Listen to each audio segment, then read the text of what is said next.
Welcome to another broadcast of Crime Beat with Ron Chepsick, the show that puts you, the listener, into the back alleys and boardrooms of the world's most fascinating subject, crime. Now here's the guy with the big picture and his finger on the pulse of crime, Mr. Ron Chepsick. Thank you, Scott, for that nice introduction, and good evening, world. Thanks for tuning in. Coming up is another great show. Tonight we have Mel Ayton, author of Beyond a Reasonable Doubt, The Warren Report, and Oswald's Guilt and Motive 50 Years On. A Reasonable Doubt examines how conspiracy theories developed after the publication of the Warren Commission's 1964 report into the circumstances surrounding the JFK assassination. Using the evidence compiled by the commissioners, the author shows how and why the report was rejected by the American public over 5 decades. This month marks the 50th anniversary of the publication of the Warren Report. Well, listeners, Crime Beat's featured guest this evening is Mel Ayton, author of Beyond a Reasonable Doubt, The Warren Report, and Oswald's Guilt and Motive 50 Years On.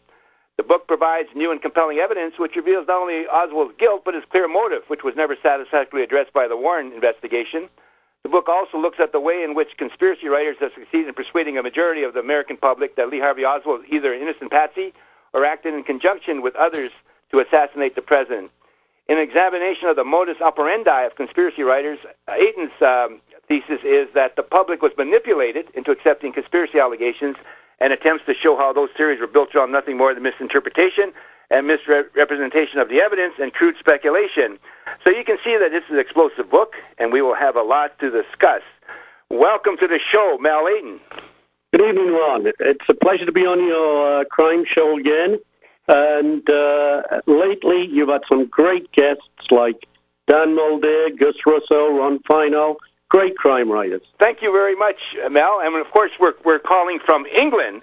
Mel lives in England, and which is quite interesting in itself because he writes a lot about us, America over here. And I guess that's where we'll start our interview today. Why do you write so much about America? You've written books about various, assassinations, Sirhan Sirhan, and of course the Kennedy assassination, and some other books. Well, American history became my passion, Ron, way back in the 60s. And I guess it all began in the 1950s. I used to watch your fantastic TV westerns, and as I grew up as a teenager, of course, the JFK assassination was the world-shattering event for my generation, as I'm sure you'll appreciate. Then you had Vietnam, you had the riots in the cities. So really, the Cuban Missile Crisis, I'm old enough to have lived through that. And, of course, I found America and American history pretty fascinating. That's quite interesting. And, of course, today we're going to focus on the Warren report. Yesterday, of course, they released the Warren report. What are your thoughts on this, the 50th anniversary of this, which may be the most significant government document in history, I think? Well, it is. There were mistakes made, but I think after 50 years, together with the rational authors who, I'd like to mention as the interview goes on, certainly I have to mention David Von Pine, and I couldn't have written my book without him. He's one of the leading JFK experts in the United States for this period of time, and Reclaiming History, Vincent Bugliosi. So after 50 years, I think we can safely say that, the truths about the JFK assassination can finally be satisfied. Well, that's really a remarkable statement. You talk about rush to judgment. Nobody rushed to judgment more quicker than the Warren Commission. So, Warren Commission. And as you know yourself, and there are still a lot of aspects of that report.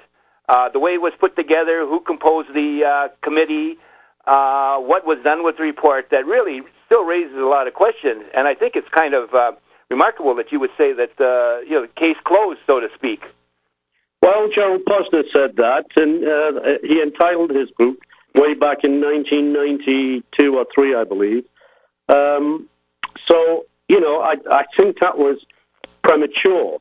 Since then, of course, you had that scandalous movie, JFK by Oliver Stone, which spurred the release of the files that were kept secret. You've had another investigatory body called the Assassinations Record Review Board. You've had more information come out. The 6 million pages of released files have been examined, mostly by conspiracy writers. They haven't found one iota of evidence to, deny or put down the conclusions of the Warren Commission. But that's not to say that you are right, Ron. The Warren Commission did rush to judgment. They wanted the report released before the November elections in 1964. But even though there are mistakes, and I list the mistakes in the book, they should have looked at the attempted assassinations of Fidel Castro, for example, by the CIA. They should have looked at a number of issues, but all in all, their conclusions have not been challenged by any researcher. Well, still, 1979, there was another report which sort of bashed the Warren, the Warren Commission report, and came to a different conclusion. So the thing that bothers me is that it's case closed, and I really think it's like arguing the existence of God in a way. Right. I'll tell you a little bit about the House Assassination Select Committee. That reinvestigated because of all of the conspiracy writing, all of the news about the JFK assassination became an American obsession back in the 60s and 70s. So in 1976, after all of the revelations about attempts to kill Castro by the CIA, you had Gerald Ford instituting the Rockefeller Commission, you had other investigations, and then finally Congress decided to act and said, let's put to rest the issue of whether President Kennedy was killed as a result of a conspiracy. So their investigation lasted from 1976 to 1979. In those 3 years, they confirmed that there was no conspiracy. They confirmed most of the conclusions of the Warren Report until a police dicta belt, which was found and examined by acoustics experts, said there was a fourth shot. That evidence, that's the only fault about the House Assassination Select Committee. This happened at the last minute in their investigation because their final report was going to confirm the conclusions of the Warren Commission. However, their report said JFK was likely killed as a conspiracy, and this caused turmoil in America. Oh, my goodness me, we found out that the conspiracy at last, but it was based on false evidence. The National Academy of Sciences, a few years later, confirmed that the acoustics record that the House had published was flawed. It was wrong. And they found out that the sounds, purported sounds, which were supposed to be gunshot sounds, or the extra fourth shot from the grassy knoll, happened 60 seconds after the presidential limousine left Dealey Plaza in Dallas. There's two parts to this, really. There's the part of relating to whether Oswald did or not. First, there's the did he actually kill Kennedy, and then did he act alone, or was there a conspiracy? I think the evidence that you explained is more compelling for Oswald doing alone, but the idea of a conspiracy where Oswald just did it on because he wanted to kill somebody famous, which is well out of right, is really hard to believe for myself. And I'm not a conspiracy nut because I did a book which debunked the conspiracy that Vietnam soldiers' bodies were being used during the Vietnam War to transport heroin. And I'm really skeptical of this stuff, but I think that, whether Oswald acted alone, I think it's still an open question because there's really a lot of questions. Even the Warren report didn't examine all the evidence. They didn't talk to a lot of the people that were at the actual assassination site when Kennedy was killed, for example. Well, first of all, there's a few parts to your statement there, Ron. I think you are right. They should have looked at other evidence. I mentioned looking into the connection with the CIA trying to kill Castro. They should have looked further into mob possible mob involvement. And, you know, most of the conspiracy writers, I think, are totally skewed American history. And they've used flawed evidence, they've used speculation, crude speculation. But that doesn't mean to say that there are some people out there who, you know, I respect. I respect Dan Mulder, Gus Russo. They've intimated that there was some conspiracy connection. Gus Russo, for example, who I really admire. He's a great writer and a great researcher. He said, of course, Oswald did the job, did the shooting, but that he was possibly paid by Castro agents. Now, I look into that issue in one of the final chapters of my book about the Castro connection. But these people I respect. The people I don't respect are the ones who've deliberately abused the evidence. And I'll give you an example here. Mark Lane. Right. The mistakes were made by the Warren Commission. There were lots of mistakes, but Mark Lane used those mistakes to infer conspiracy. But he actually took the evidence in the 26 volumes of hearings, for example. He took that evidence and he took things out of context, and he made witnesses sound, as though they were saying that there was a conspiracy. He actually berated witnesses when he interviewed them, and he put words into their mouths. So it's that type of conspiracy writer that I think is, it's unforgivable what they have done. Right. And they have really put this story into a morass of innuendo, speculation, and it's no wonder the American people are confused. Well, I think it's false on both sides. You talk about Mark Lane putting words in the mouth of witnesses or alleged witnesses, but you got to look at the other. Did an interview, as I said. I mean, they left out a lot of stuff which contributes to the idea of conspiracy over time, and the government has never made an attempt to rectify. I mean, the CIA has never come clean. Right. The CIA, for example, consistently lied. I mean, Robert Blakeney, who's a respected guy on this whole issue, even said that he doesn't believe a damn word the CIA says. And I don't blame him because of my own research on the CIA. And they've never come clean. They never released documents, for example, that could help relieve. So I think the government itself, has fueled a conspiracy and deserves most of the blame for that. Well, you said that the Warren Commission, sort of left out evidence, sort of skewed evidence and all of that. Actually, the House Assassinations Committee said exactly the opposite.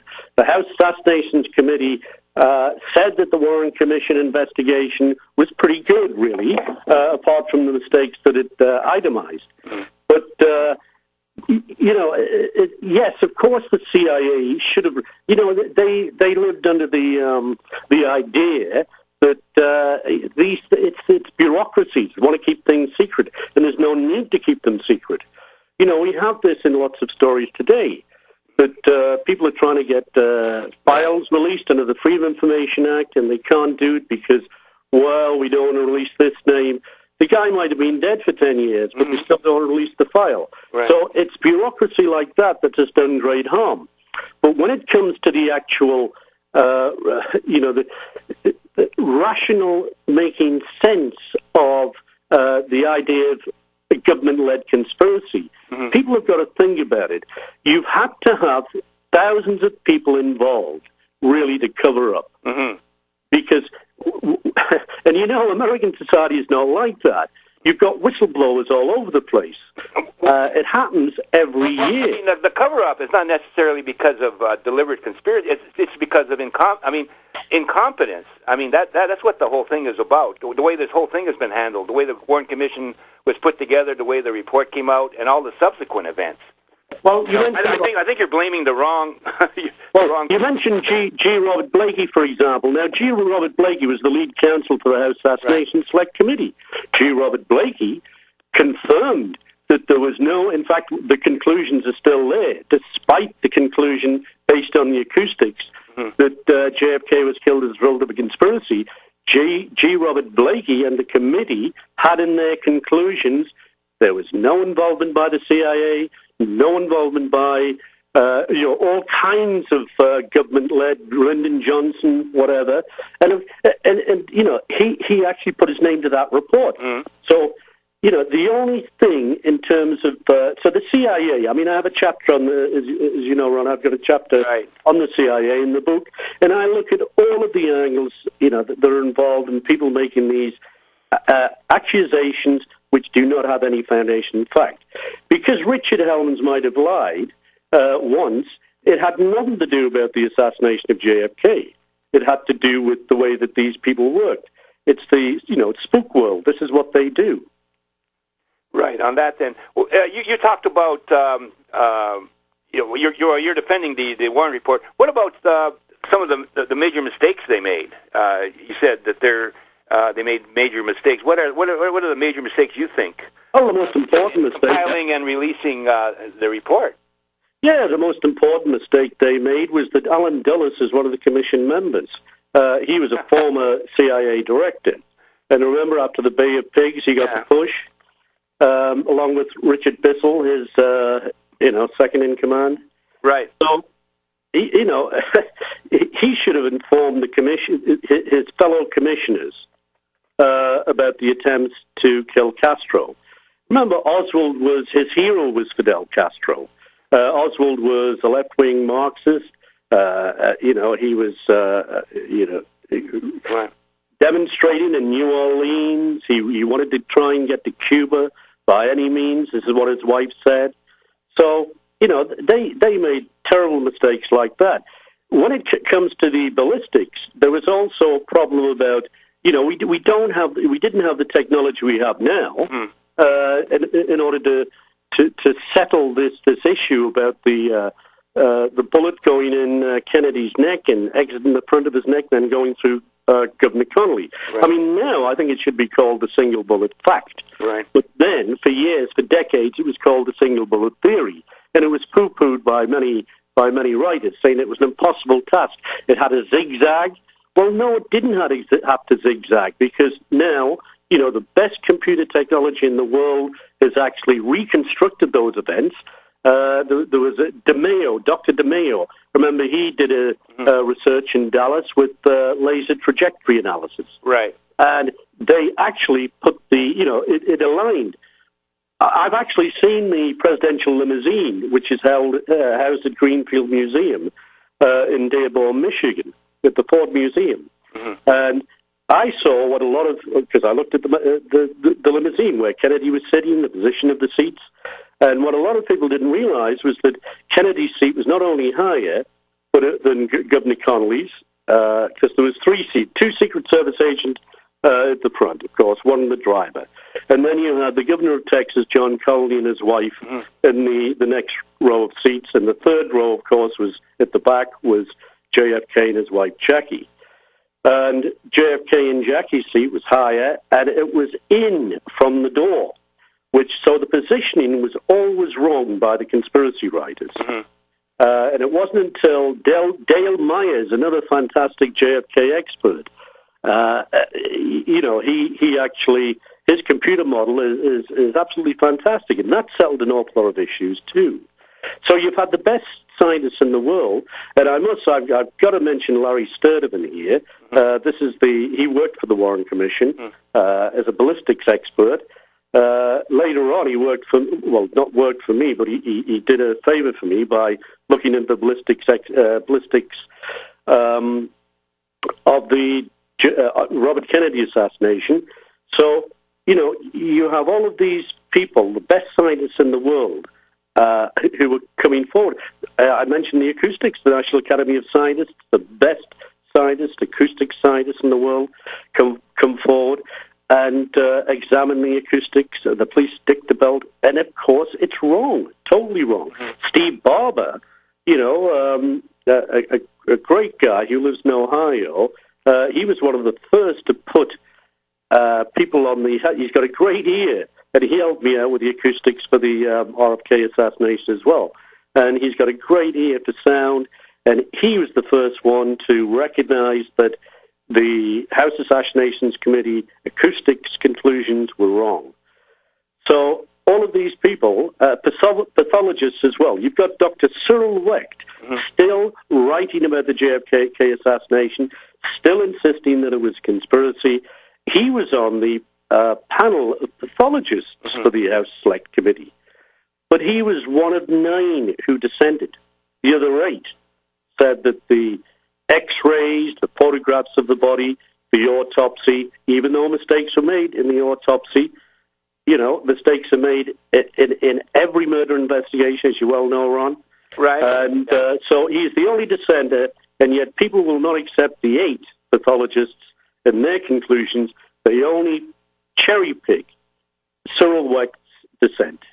Well, one of the things that bothers me is that, in doing the report, they really relied on the CIA and the FBI to collect the data instead of having their own researchers. Well, that's not exactly true, because if you read Howard Williams' book, he's one of the last lawyers left, and one lawyer, actually, I spoke to was Arlen Specter.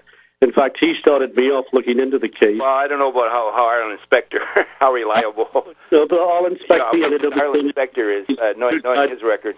But anyway, we had a long talk when I in Washington, D.C. back in the 80s. Right. And but Howard Williams, one of the last lawyers for the Warren Commission, said, all right, they relied on the FBI for a lot of the investigating. But and they the CIA, too. The CIA was, But they did their own investigating as well. And Howard Williams, his book is called History Will Prove It's Right. It's an excellent book. And he knocks down a lot of the myths about how the Warren Commission had to rely on the FBI and the CIA.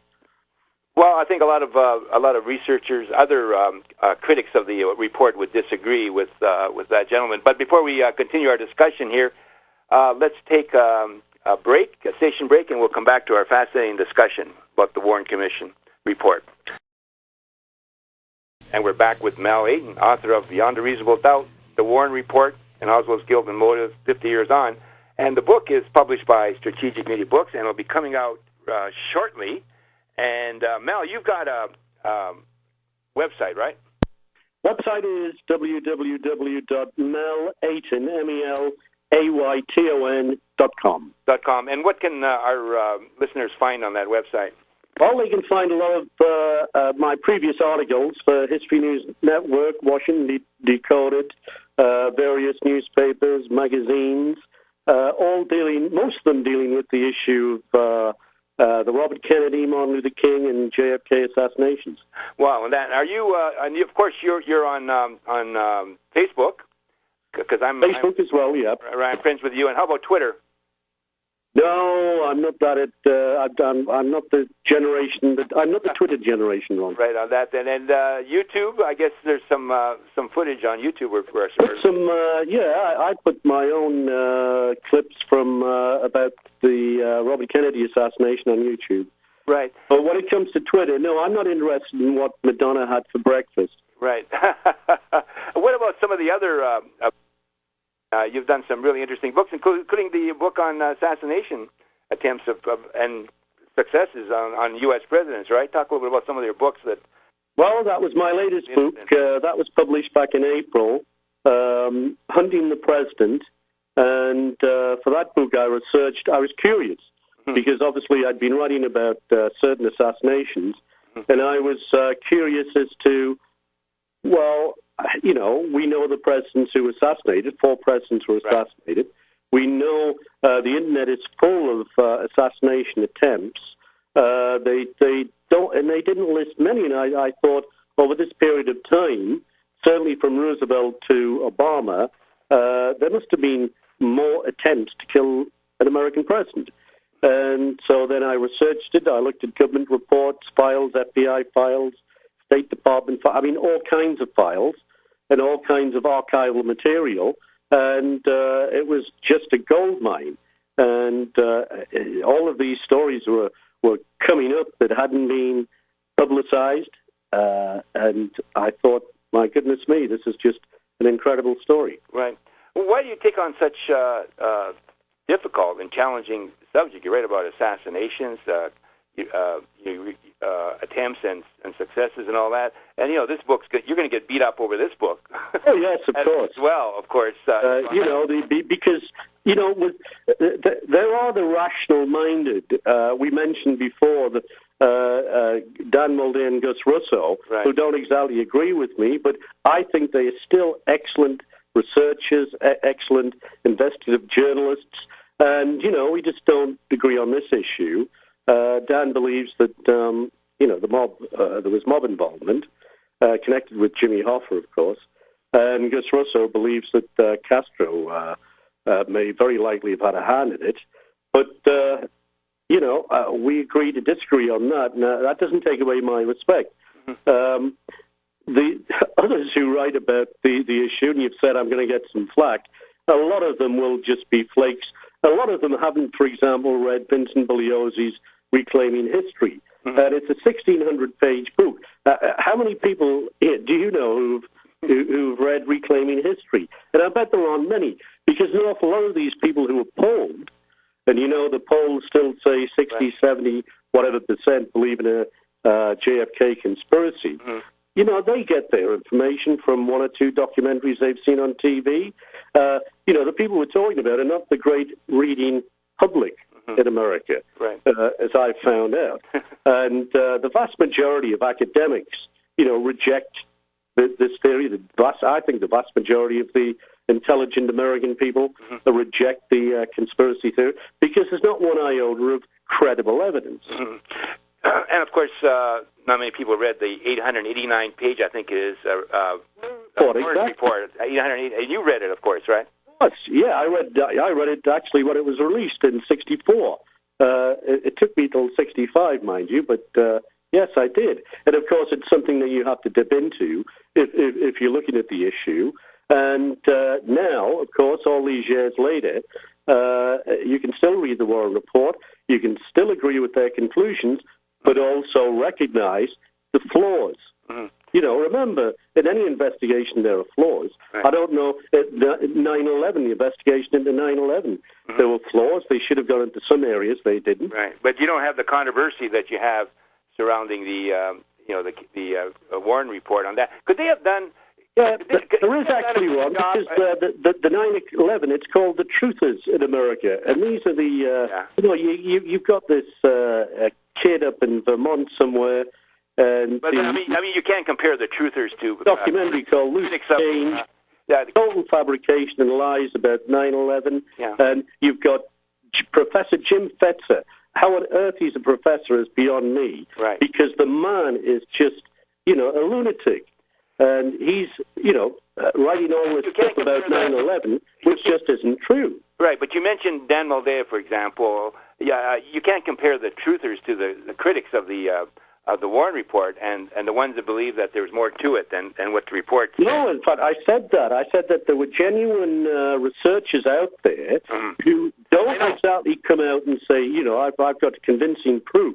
I'm just clarifying that because it sounds like you're putting it both in the... Oh, of course not. I mean, as I said at the beginning of the interview, I said that there are some people that I respect because they treat the issue in a rational way.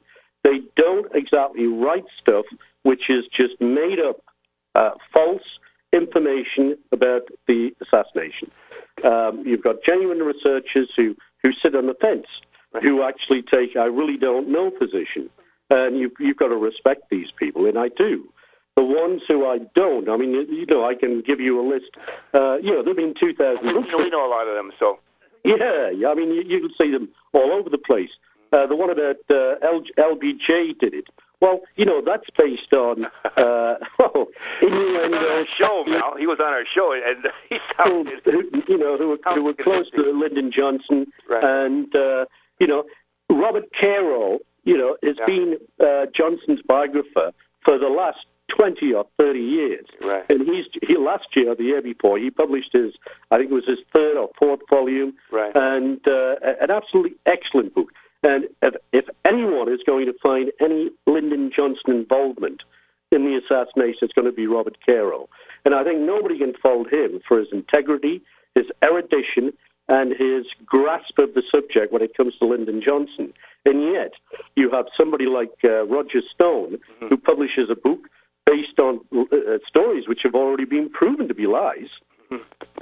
Well, what could the Warren Commission have done to assuage a lot of this conspiracy thinking and speculation? Or is it just the nature of the assassination being such an incredible event taking place on TV? And, You're right. It would have just naturally evolved into a conspiracy that's still with us today.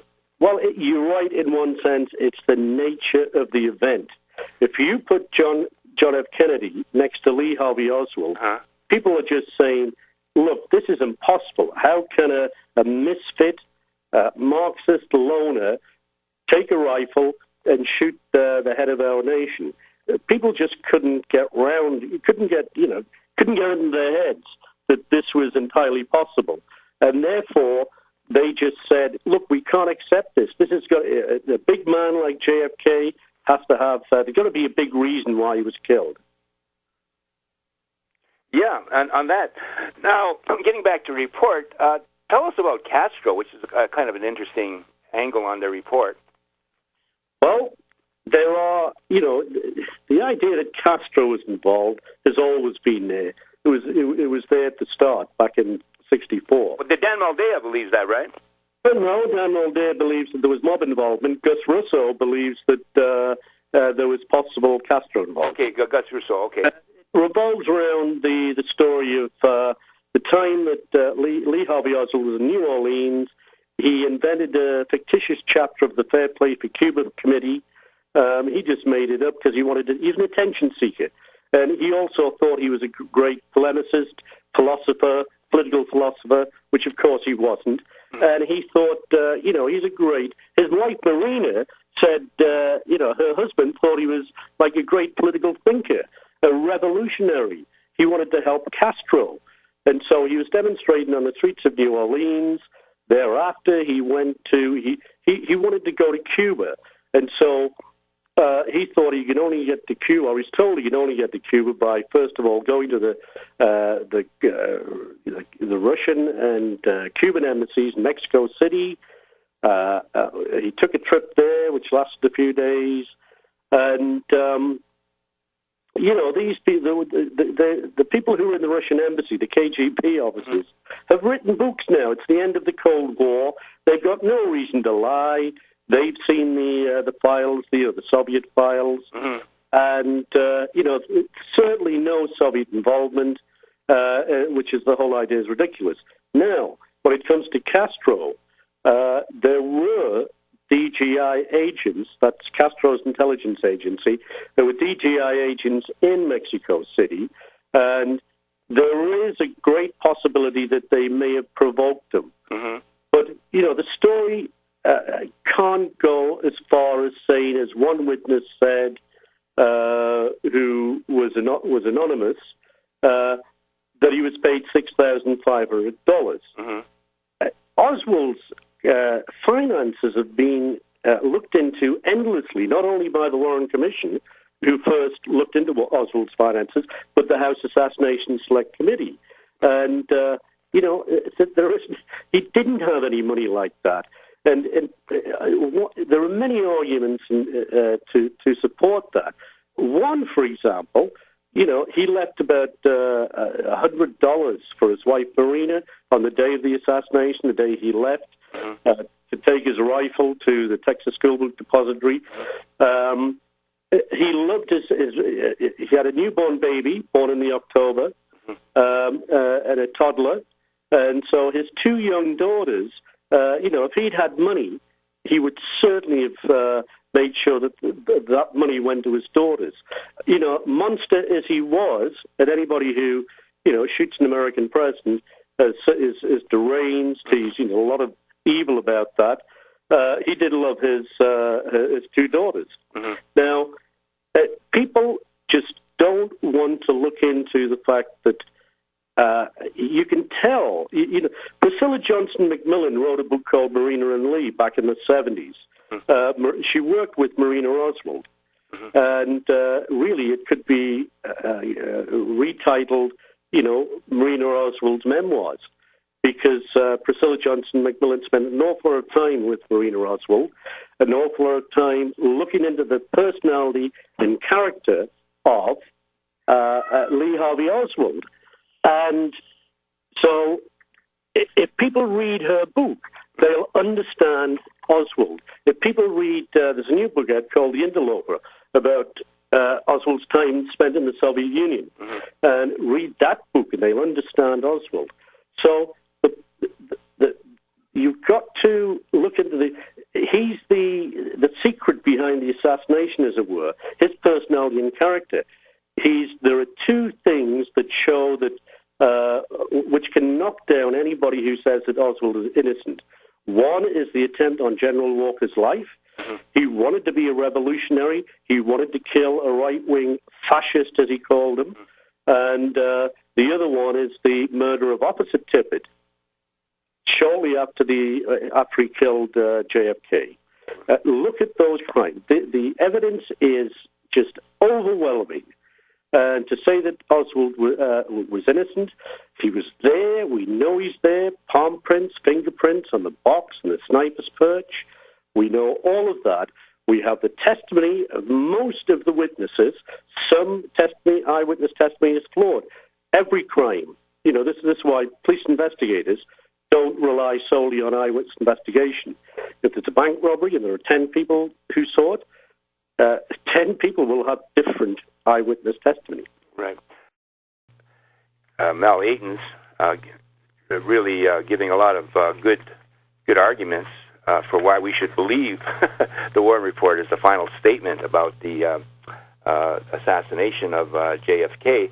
On that, you've got that website. Give it again, Mel. It's www.melayton, that's MELAYTON.com. Right, and you could hook up with Mel on social media with Facebook, and the book is published by Strategic Media Books, www.strategicmediabooks.com, for more information about that. And getting back to our interview, we've just got a couple of minutes. Is there anything else to come out? They're going to release some records in 2017. I think some of those are CIA records, right? Unless the CIA objects to it. Is there anything more, do you think, that's going to come out that can maybe sort of throw this controversy for a tailspin? Well, I think there's two parts to that question. The first part is that only a tiny percentage of documents overall are still sealed. I think any of those relatively few documents contain any bombshell. That would erase everything, all the evidence in the case that indicates Lee Harvey Oswald was JFK's lone assassin. And, to believe otherwise is just far too, it's just a bridge too far. Millions of pages of documents were released, as I mentioned before, as part of the 1992 JFK Act, which was provoked by the Oliver Stone movie. Right. And conspiracy theorists thought when those documents were released, they'd find the smoking gun, but they didn't. And there have been legions of conspiracy researchers poring over them. There is not one iota of evidence that would prove that it was anyone but Lee Harvey Oswald acting alone. The second part of your question, Ron, is that, yes, I do believe that there will be more information to come out about the JFK assassination, and I think that will happen when Castro dies.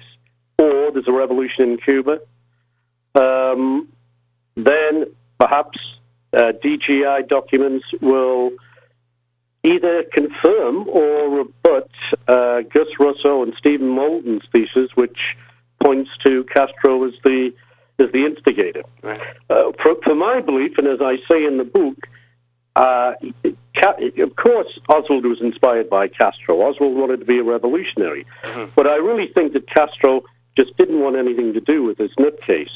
But that doesn't mean to say that some of his DGI agents had heard Oswald, or Oswald told them that, he had an idea of, killing the American president. Right. And they may have provoked him. Right. But that's far from the conspiracy that conspiracy authors write about. Right. We've just got a minute or so left.